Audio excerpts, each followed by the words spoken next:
But at least we have new victors here at Mount Panorama. All the Brock fans waiting for Peter Perfect to come across the line. And he does just that. What a reception. So Brocky will pick up third place in the James Hardie 8 times winner. He'd be happy, I would think, with third home today. That may improve at some other time. If all the people are predicting to be correct, in fact happens. Let's not take anything away from the very professional presentation of the Texaco Sierras. Just repeating, Steve Soper, the race winner. Klaus Ludwig takes second, a 1-2 for Eggenberger, and Brocky takes third, and we'll be back for the presentation shortly.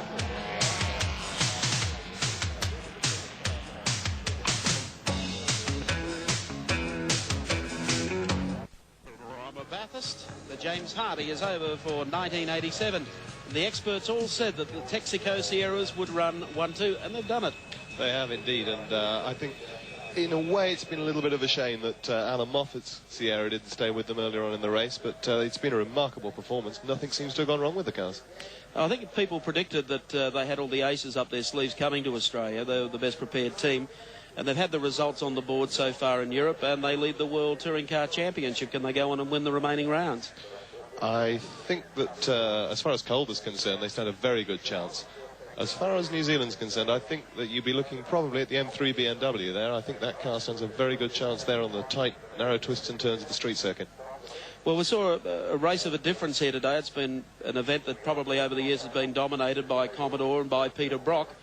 And people for some years wanted someone else to win the race. They've found it today, but Brock's back as the hero again. Yeah, I don't think you can take anything away from Peter Brock, but don't forget, of course, he's had two co-drivers with him today, Peter McLeod and David Parsons, and they too have done a fair share of the driving.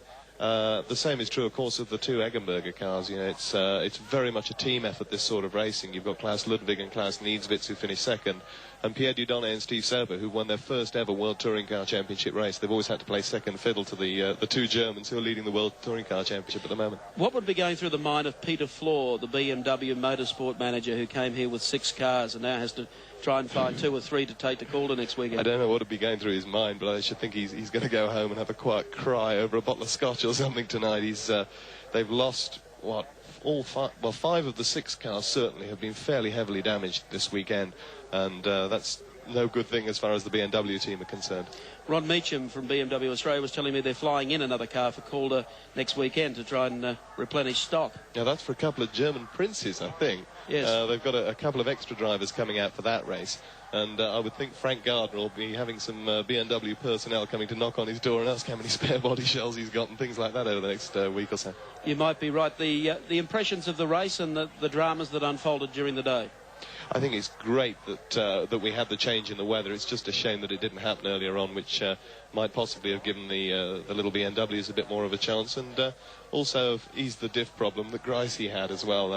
I feel so sorry for that team because they were there or thereabouts, and with the pace car situation, they could have made it. Is the Commodore in its present homologation trim a spent force against the Sierras, the turbo cars, and the lightweight M3? It's certainly not a spent force. But I wouldn't say that it's as competitive a proposition as it would have been, say, last year. They've got the power, but they've got the problem they have is the weight that they have to carry.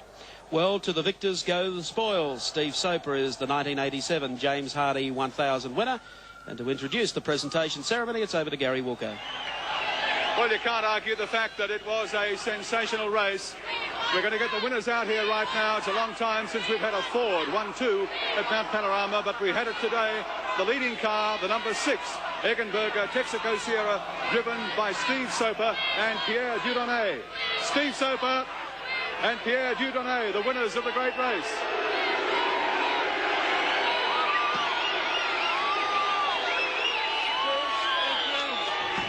Texaco Sierra's 1-2, but you asked for the man, you asked for him, it's Peter Brock.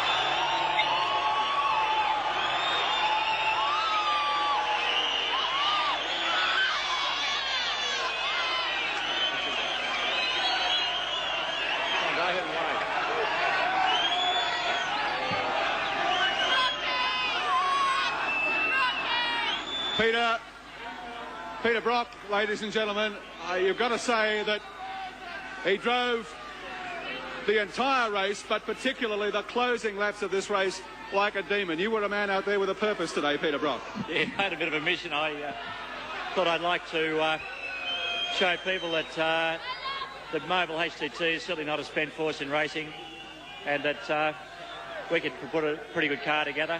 We had a bit of bad luck with our first car today, and Dave Parsons and I were very thankful for Peter McLeod for having done such a great job in the first part of the race, because when we got in it, I'll tell you what, I gave it absolute heaps, particularly in the wet there in the finish, and I thoroughly enjoyed myself, I might add, and thanks for all your support out there too. I love the way you're cheering me on.